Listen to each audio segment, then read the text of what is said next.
Princess Plus and Premier might be the best deal in cruising, or a $1,400 mistake. On our 7-day sailing on the Regal Princess, almost everyone we talked to on board had one of these packages. We didn't. So, did we make a mistake? Princess Cruises has always pitched itself as the more refined option in the mainstream cruise world. More posh, less party. But where the line really separates itself is with its bundled add-ons, Princess Plus and Princess Premier. These packages let you choose your level of all-inclusiveness. And I'm going to go out on a limb and say they are currently the best deal in the cruise industry. Despite that, on our last 7-day cruise on the Regal Princess, we decided not to buy a package. Why? Well, let's not forget, Princess is a for-profit company. These packages aren't designed to save you money, they're designed to feel like they do. If you buy one, you will spend more than the base fare. So the real question is, would you spend that money anyway? Let's walk through every perk, do the math, and see if Plus or Premier is actually worth it. Oh, by the way, I know this video gets a bit long, so feel free to use the timestamps below to jump ahead to the best part. Math time. Let's begin with Princess Standard, which costs nothing extra beyond your cruise fare. Even at this level, you are traveling to beautiful destinations, staying in a comfortable stateroom, enjoying unlimited dining, and attending world-class entertainment. It is hardly a stripped-down experience. If you want to elevate your cruise, you can add on a Princess Plus package. This bundles together great perks like Wi-Fi and beverages, all for one discounted price of $65 per day. For those looking to have the ultimate unlimited experience, Princess offers the Premier package at $100 per day. This gives you unlimited drinks, dining, and Wi-Fi, but there are a few caveats to that word unlimited. We'll get to that in a minute. At first glance, $65 or even $100 sounds perfectly reasonable. In fact, it is right in line with what other major cruise lines offer for drinks without any other perks folded in.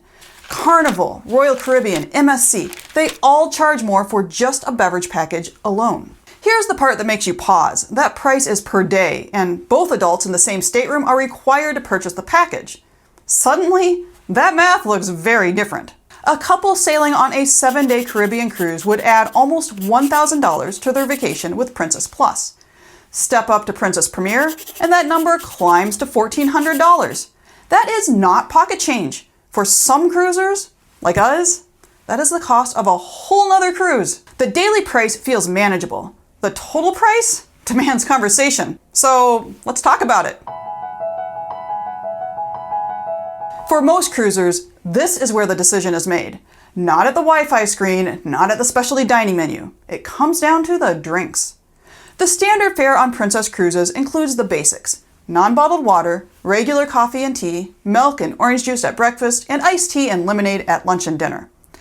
Everything else is charged a la carte, plus an 18% gratuity. And those charges add up faster than you think. Premium coffees and sodas typically run between $3 and $5. Beer averages around $7. Cocktails and wine generally land in the $10 to $15 range, with premium selections climbing higher. The Princess Plus package includes 15 beverages per day, each valued at up to $15.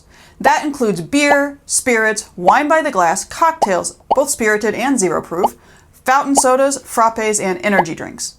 Specialty coffees and teas are unlimited and do not count towards the 15 drink total. Bottled water is included as well, though capped separately at 12 500 milliliter bottles per day. Princess Premier raises the per drink value to $20 and removes the 15 drink cap altogether. The 12 bottle water limit remains, but otherwise the guardrails come off. If you're grabbing a latte in the morning, a cocktail by the pool, and wine at dinner, you'll hit that break-even point faster than you think. And if you lean towards top shelf spirits, higher end wines, or simply dislike keeping mental tally marks, Princess Premier eliminates the arithmetic and lets you order freely. But drinks are only half the story, and for some cruisers, not even the expensive half. The standard fare with Princess Cruises already includes an impressive range of dining options. There is the buffet on the Lido deck for self-serve meals. There is a poolside grill and pizza by the slice. The 24-hour International Cafe is a quiet hero, especially for late-night bites.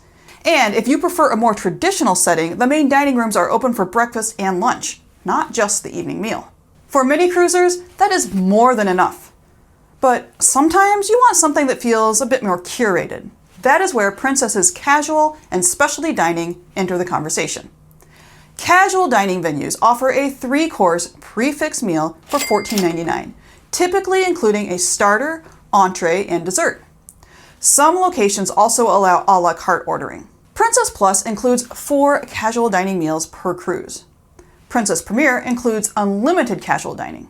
Options vary by ship, and some are genuinely excellent, so it's worth checking what's available before you book. We list every venue by ship in this video.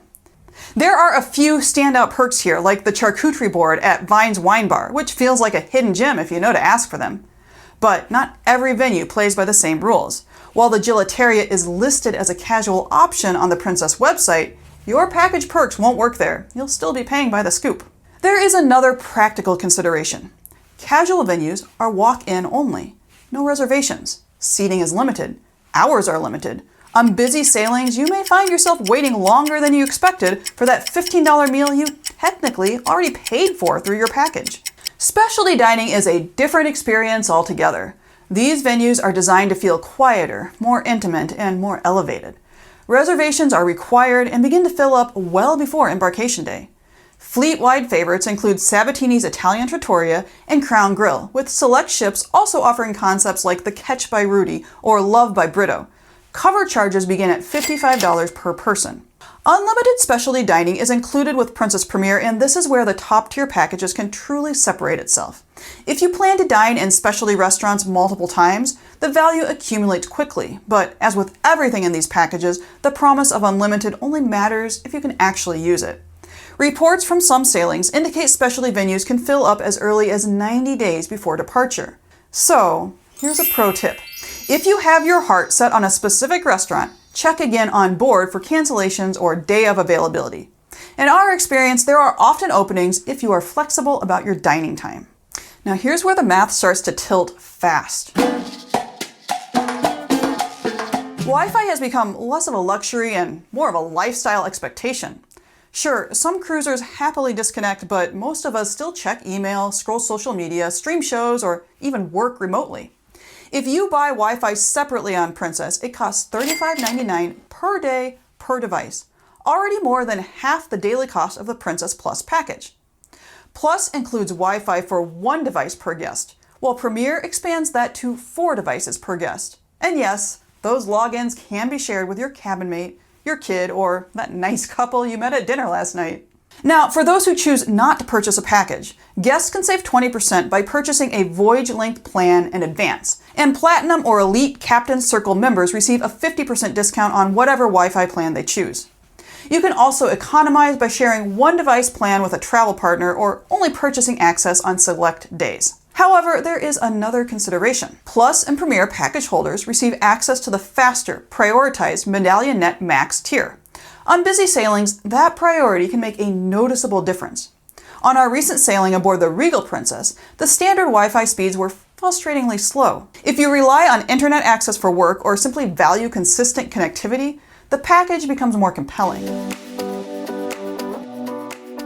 Princess's Medallion device is central to the onboard experience. This small wearable syncs with the Princess Medallion class app on your phone, allowing you to unlock your stateroom door, locate family members, and even chart a course back to your cabin if you get lost, which, trust me, happens more often than you think. We have a whole video about how to use the Princess app and how it integrates with the Medallion device here. One of the Medallion's most innovative features is OceanNow delivery, which lets you order food and drinks to wherever you are on the ship. Standard guests pay a $14.99 activation fee, but for Plus and Premier cruisers, that fee is waived. Now, while OceanNow itself is free after that activation, the items you order might not be. Standard room service options like burgers and fries, pizza, soup, or salad come at no extra charge. Specialty items like a bouquet of roses or a souvenir tote bag do cost extra, so check the app before you get too carried away. If you don't have a Princess package and want to skip the OceanNow activation fee, you can still order standard room service from your stateroom phone for $5 per delivery. And of course, breakfast is always free. Gratuities are always a hot topic on cruises, and yes, we have a whole playlist about them.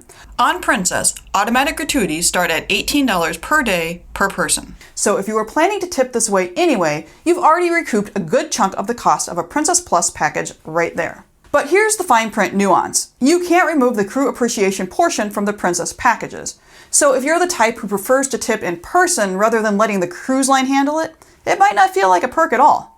And for sailings out of Australia and New Zealand, crew appreciation is already included in the base fare. So on those trips, this perk isn't really a perk either. Now let's talk about the 3 perks that are exclusive to the Princess Premier package. First up, theater lovers, this one's for you. Reserve seating for production shows. Now, this only applies to Broadway-style shows with singers and dancers. Comedians, magicians, or one-man variety acts don't get the VIP treatment. Next is the photo package, which covers all guests in a stateroom, including 3rd and 4th guests. Digital images can be downloaded via the Princess Cruises app. You can also go home with 3 8x10 prints. Finally, Premier cruisers enjoy shore excursion credits of up to $300 per guest, ready to use as soon as you book. The credit scales with the length of your voyage. $100 for cruises of 6 to 9 days, $200 for 10 to 20 days, and $300 for 21 days or more. Well, there you have it. All the perks that you get with the Princess Plus and Princess Premier packages. Now it's time to put everything together. Real numbers, real scenarios, and whether these packages actually pay off. That's right, it's math time. If you only care about the answer, here it is. For most people, Princess Plus is worth it if you drink and use Wi-Fi daily. But the details matter, so let's keep going. To start, let's compare what it would cost to pay out of pocket to get all of the perks that Princess Plus offers. You have drinks, casual dining, OceanNow, Wi-Fi, and crew appreciation. Now remember, if you're paying a la carte, you will have an extra 20% service charge added to every food and drink order. Since we want to figure out a daily price of these perks, we'll only count one of the 4 casual dining meals you get on the cruise. And we won't include the OceanNow activation fee since it's pretty minimal. With that math, the total value of the perks adds up to over $375. But is this realistic? Let's scale it back a bit. Let's assume that rather than maxing out your drink package, you have 1 coffee for breakfast, 2 sodas for lunch, 2 bottles of water, and 4 cocktails throughout the day, and a glass of wine at dinner. We'll also assume that you buy a cruise-long Wi-Fi package to get a discounted rate of $29.99 per day. We'll even take out the casual dining perk since you can't use that every day. As you can see, even in this realistic scenario, the Plus package offers good value. So what is the tipping point? Well, Wi-Fi and crew appreciation alone total $48. That leaves just $17 in value. Roughly the price of 2 alcoholic drinks or 1 casual dining meal. If you plan to take advantage of all the perks, the Princess Plus package makes financial sense. But if even one benefit doesn't matter to you, maybe you don't need Wi-Fi or prefer to tip in cash instead of paying automatic gratuities, then it's worth taking a closer look before deciding. The Princess Premier package takes things a step further with unlimited dining add-ons, and for an extra $35 per day, it can look like a no-brainer. Specialty dining cover charges start at $55, plus gratuity. If you're dining there every night, the math can work in your favor surprisingly quickly. But there's a catch, and it's the same one we mentioned earlier: availability. Reservations are limited, and since Princess Cruises revamped these packages in 2025, more cruisers are opting for Premier than ever before. That means more competition for the same number of tables. There's also the question of variety. Specialty restaurants offer high-quality meals, but their menus don't change night to night. Over the course of a longer cruise, you may find yourself running out of new options. Meanwhile, the main dining room, already included in your cruise fare, rotates its menu daily, offering far more variety across the week. And finally, it's important to know that unlimited doesn't mean everything. Premier includes many of the fleet's signature venues, but not all of them. Experiences like the Crab Shack, 360, and Ultimate Balcony Dining still come with an additional charge. The other perks included with Premier do add some value, but on their own, they're not enough to justify the extra $35 per day. Along with unlimited dining, you'll get a higher drink cap, $20 per beverage instead of $15, a photo package that typically runs about $89 when purchased separately, and reserved seating for select shows, which feels more like a nice bonus than a game changer. The shore excursion credit is where things start to feel more meaningful, but even that has its limits. On a typical 7-day cruise, you'll receive a $100 credit. The problem is upgrading from Plus to Premier costs $245 over that same sailing. So while it helps to offset the cost, it doesn't even come close to covering it. In other words, these extras can sweeten the deal, but they're not the reason it makes sense. If you're not going to use the dining options, then there is no reason to upgrade to the Premier package. Before you make your final decision on which Princess package to get, there are a couple of lesser-known options worth keeping in mind. First, Princess Cruises does offer a standalone beverage package, and unlike the full Plus or Premier packages, it doesn't require both guests in the same stateroom to purchase it. So if only one of you plans to drink, this can be a much more cost-effective way to go. The trade-off, of course, is that you won't get the bundled Wi-Fi or dining perks. Check out this video to learn more. You'll also want to think about any onboard credit you might already have, whether it came from a promotion, a travel agent, or even a shareholder benefit, like we talk about in this video. You can apply that credit to things like specialty dining or drinks instead of upgrading to Princess Premier. That can get you many of the same experiences without the upfront package cost. At the end of the day, there's no one-size-fits-all answer here. But now you've got the numbers, the trade-offs, and the strategy to make the right call for your cruise. If you're still on the fence, don't stress. You don't have to decide right away. You can add Princess Plus or Premier anytime up to the second day of your sailing. Just know that package prices increase $5 per sailing, starting 4 days before your cruise departs. So deciding before that will score you the better deal. However, as we said at the beginning, these packages are designed to look irresistible, but it's absolutely possible to have an incredible cruise without them. So remember, whether you go bare bones with a basic cruise package or enjoy all the bells and whistles of Princess Premier, adventure awaits.